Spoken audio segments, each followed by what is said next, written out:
Welcome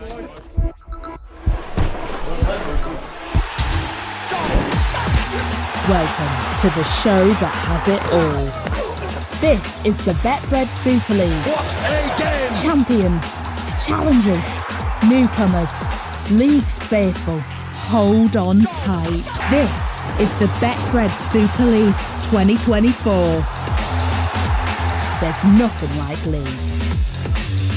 Yeah.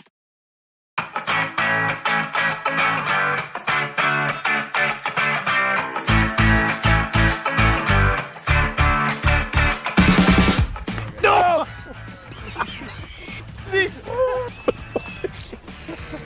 Got me here. It took a big chunk out of me. Bleeding. It's bleeding. Oh no, it's bleeding. The thing just ripped me ear off. What do you think?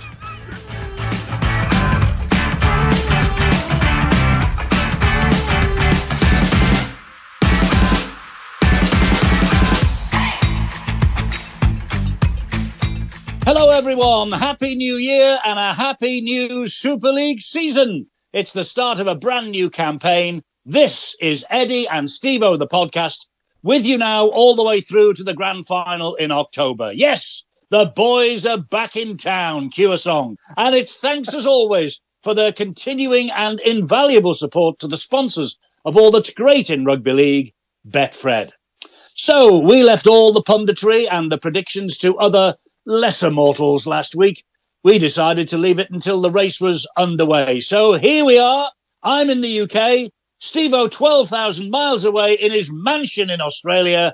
And I trust we find you well, old fella. It's great to be back. Yeah, it sure is, Eddie. And welcome all you people that listen to this wonderful podcast.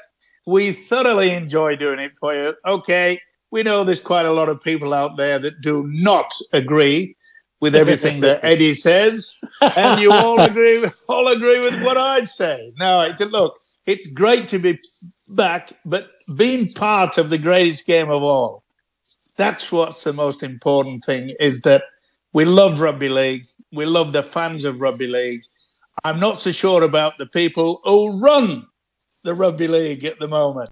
Well, we'll come on to that, I'm sure, during the course of this podcast, and we have lots to get through. But generally, how do you think the first weekend went? I think it was pretty good in terms of the crowds, 77,000 record, all games live on TV around the world as well as nationally.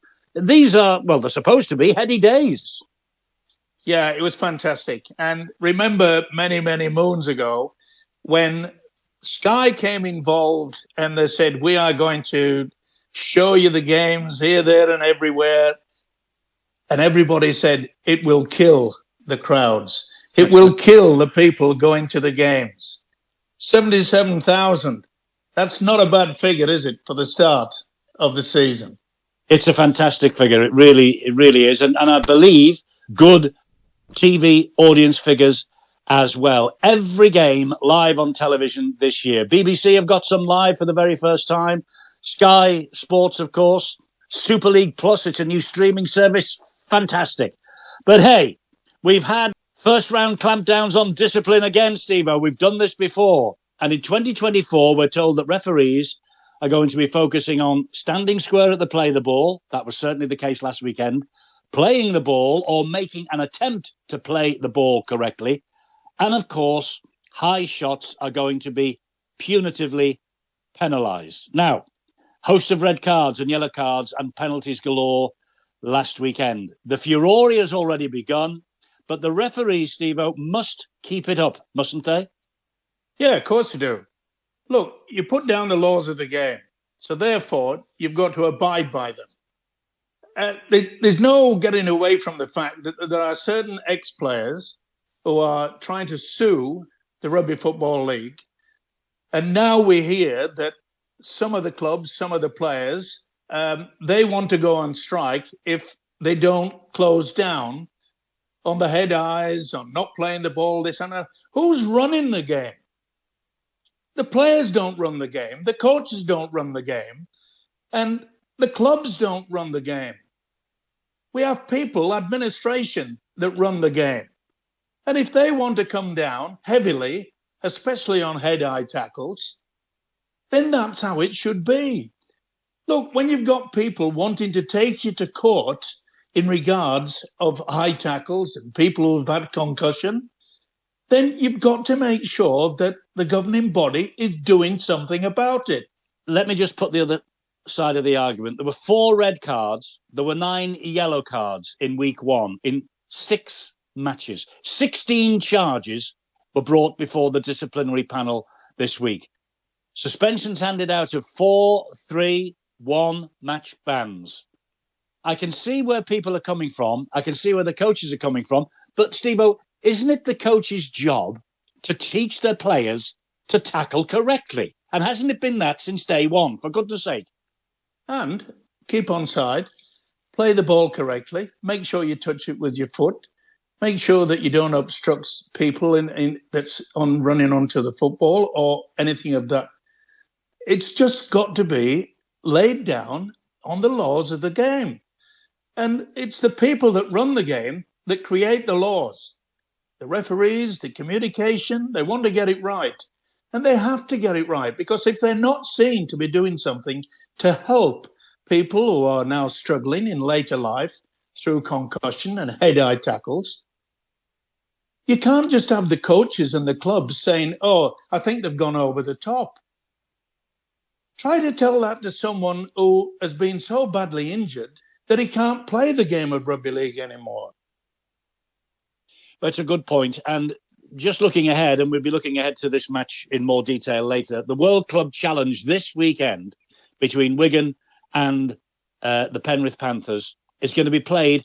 And here we go, without the tightening of the rules concerning contact with the head. Matt Peat and Ivan Cleary, the 2 coaches, are in agreement with this. So immediately after week 1, we have a change of direction. I know it's an international game, but you see where I'm coming from. It's a change of direction. If it's going to be carried through this, Stevo, the referees have got to stick to the script, haven't they?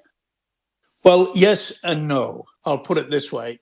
To just do that a couple of weeks before the World Club Challenge, it's a little bit difficult for both coaches. And I can understand them saying, well, look, we're going to play to international law and the rules of the game, which are down by the International Committee.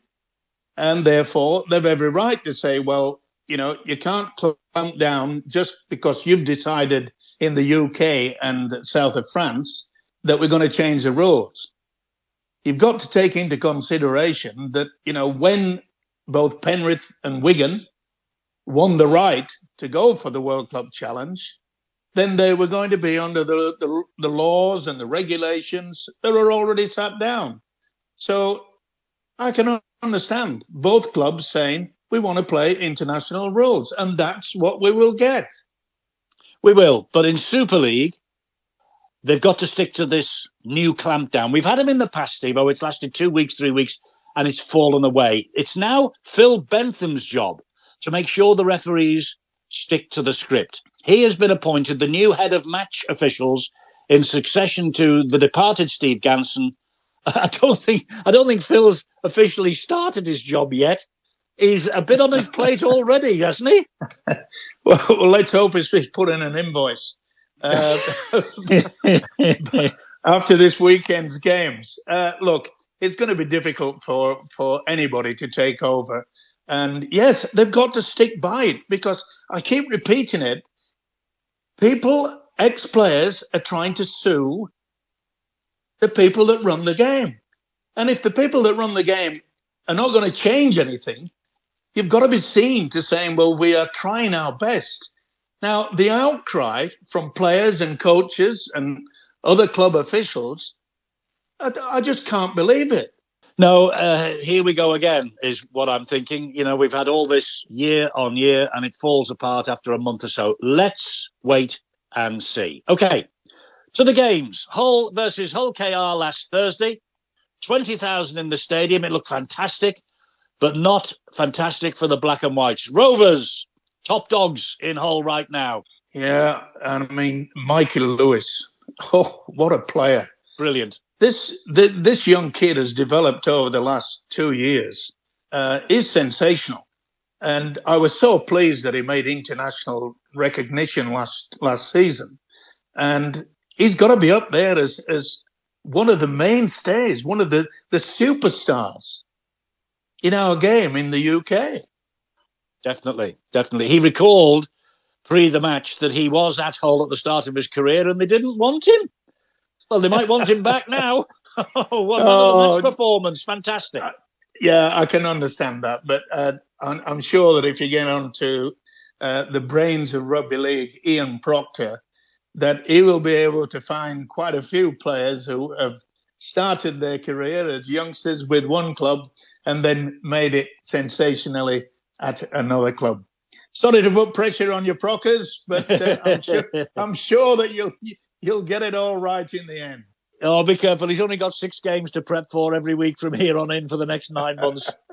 Look, the Hull derby was the only game on telly on Thursday. Friday we got 3.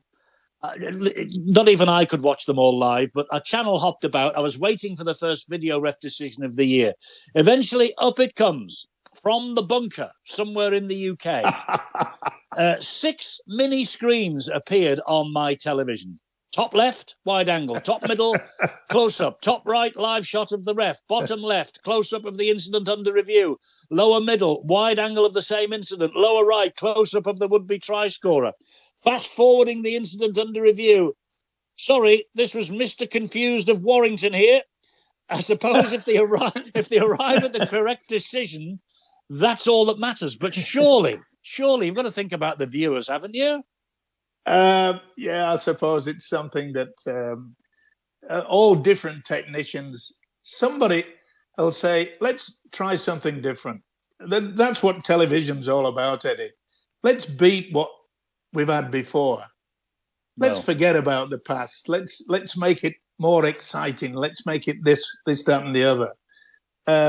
That's probably why the Super League and Rugby Football League have brought in IMG.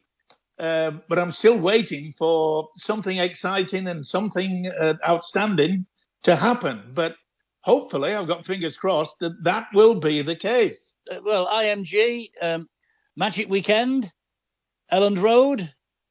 Well, I love Leeds. It's only 8 miles to Dewsbury, my hometown, and it's probably got one of the best entertainment places, one of the best entertainment cities that you'll have. Especially in the north of England. Apologies to Hull, Liverpool, Manchester, all them. I rate Leeds for a night out, whether you want to go to just pubs or restaurants or whatever. Leeds is a go.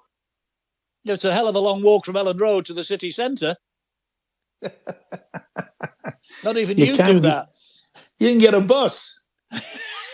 When were you last on a bus? Anyway, look, forget it. Friday night, again, arguably the best contest of the weekend. Leeds 22, Salford 16. Salford looking competitive. Leeds trying to put the disappointment of last year behind them. Huddersfield, great win at Lee, 16-8. And St Helens, 40 points to 4 against London Broncos. Stevo, I know the Broncos are very close to your heart. Yep. It's going to be a tough year for them, isn't it? They've already looking doomed because of the new grading system being brought in, by IMG. There you go. And now they know they're not going to be around in 2025. How can that be good for London? Everyone recognises we need a successful club in the capital, but they seem to be doing their level best to frustrate them. What's the feeling of David Hughes and London Broncos at the start of the season, where they can win 3 matches at the end? They can be Grand Final winners, League Leaders Shield winners, and Challenge Cup winners, and they can be bumped back into the Championship. What are they thinking there? Well, David Hughes has already made a plea for a reassessment of the rules and regulations. And yes, for the good of the game, we do need a top-class team from the capital.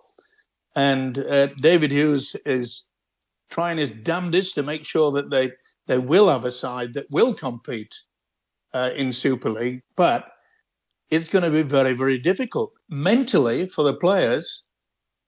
At the back of their mind, they're thinking, well, what's the point? I mean, Yeah. they won't think that way.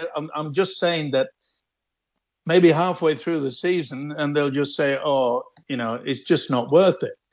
I don't think that they will ever get to that point because I'm hoping that they can come up with quite a few shocks. I mean, look at the Lee Leopards.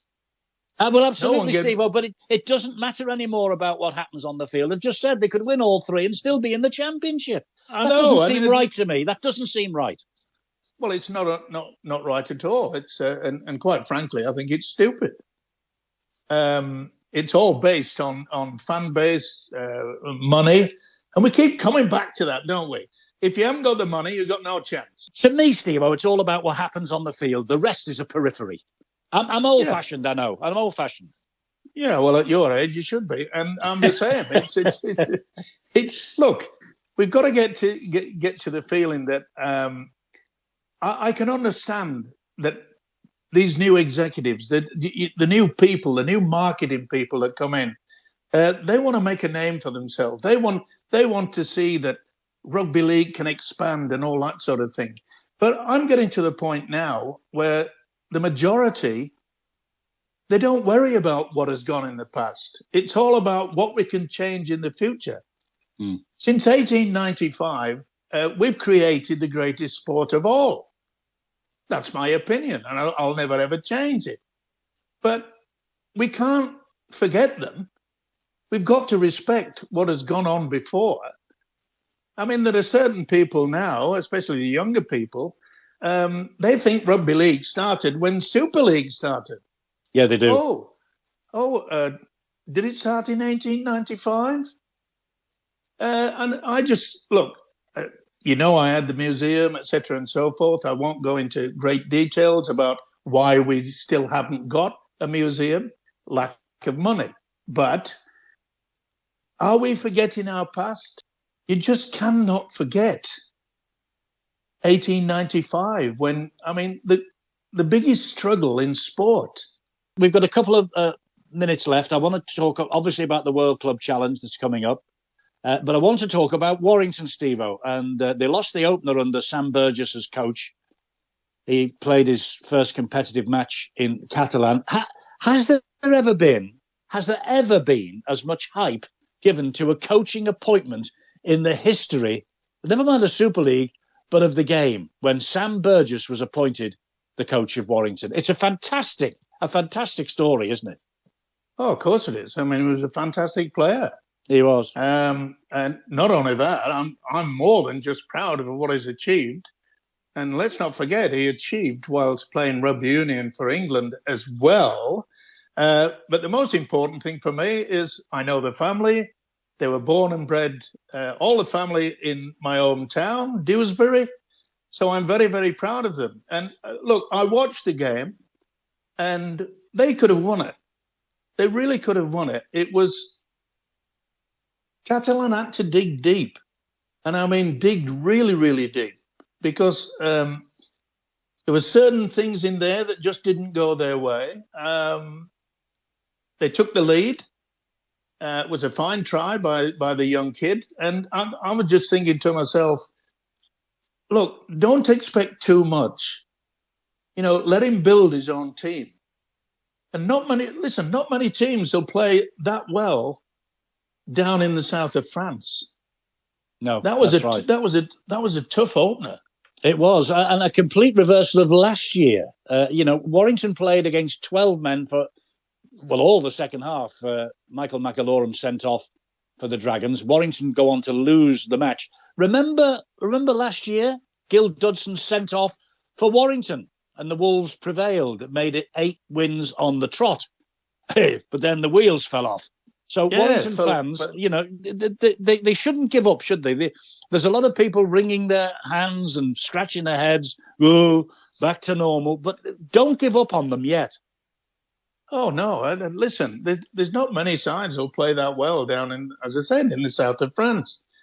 And I've got, look, the publicity that it was given both down here in Australia in regards to the fact that Burgess was going back to the UK was enormous.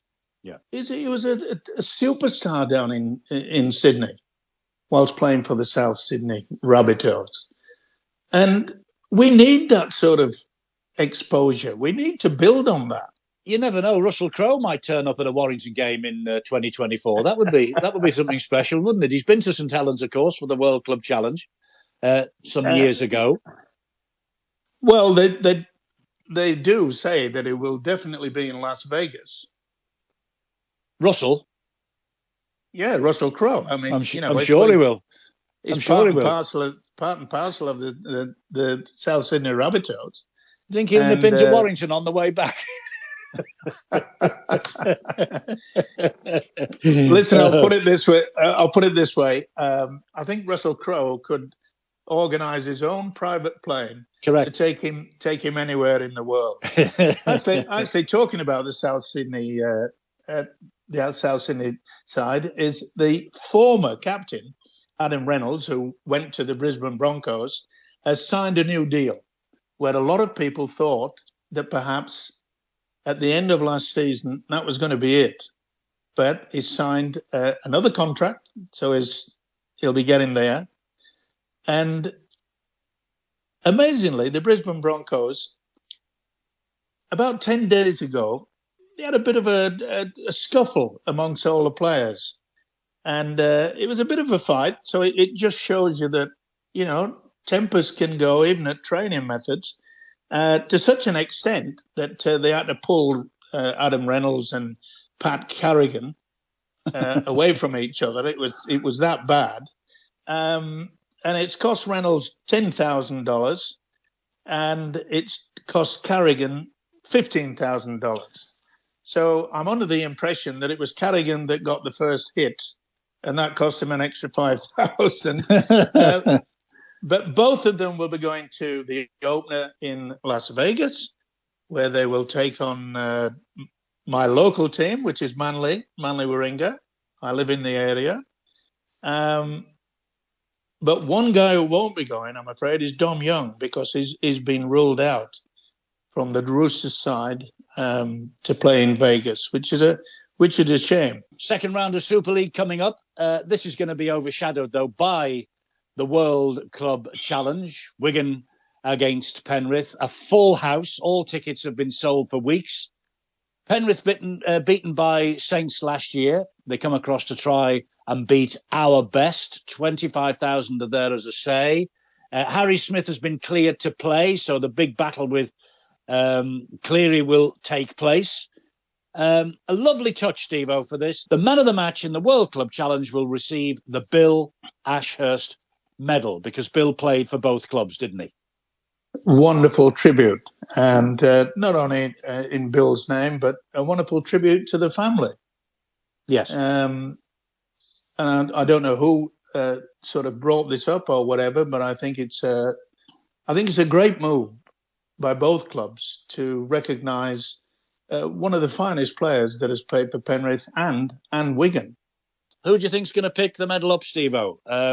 Harry Smith said, as I say, Luke Thompson isn't. He's failed an HIA, so he's out. It might start with the capital C. Cleary. I thought you might go that way. Club loyalty here. Your old club, but you're sure they're going to be cheering Wigan on. Come on. Why? I never played for Wigan. No, but they're the Super League champions. We want the World Club Challenge to stay in this country. You've got enough down there.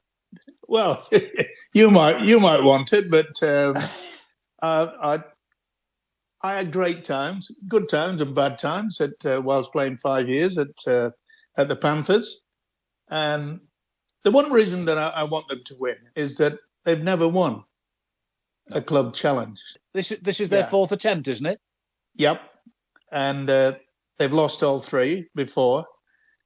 So I don't think they'll be caught napping. So you're nailing your colours to Penrith Panthers flag. Is that what you're telling me now? Yep. I'd like to be, well, no, I was going to say I'd like to be alongside you next time you go to Wigan, but I actually wouldn't like to be alongside you next time you go to Wigan. Listen, I've got every right. I've been played for the club. having lived in Australia since 1973, I think I have every right, and my family will agree with me, even though they're Manly supporters. Yeah, and, here we and go. they give me a ribbon every time. But listen, the Panthers have won the last 3 premierships. It would be icing on the cake to win the World Club Challenge for the very first time. I think they are the best side in the world. Okay, I know St. Helens got them last year, but I think that they're odds-on favourites. Sorry, you Wigan fans, but I'm going for the Panthers. You heard it here first. Stevo says the Penrith Panthers are going to win. Get the champagne on ice in Wigan. It's going to be the Warriors. Stevo, it's great to talk to you again. The start of another long season ahead. Can't wait for next week. Let's look back and see whether your prediction comes true in 7 days' time. All the best. Talk to you next week. Yeah, Eddie, keep taking the tablets. It'll help.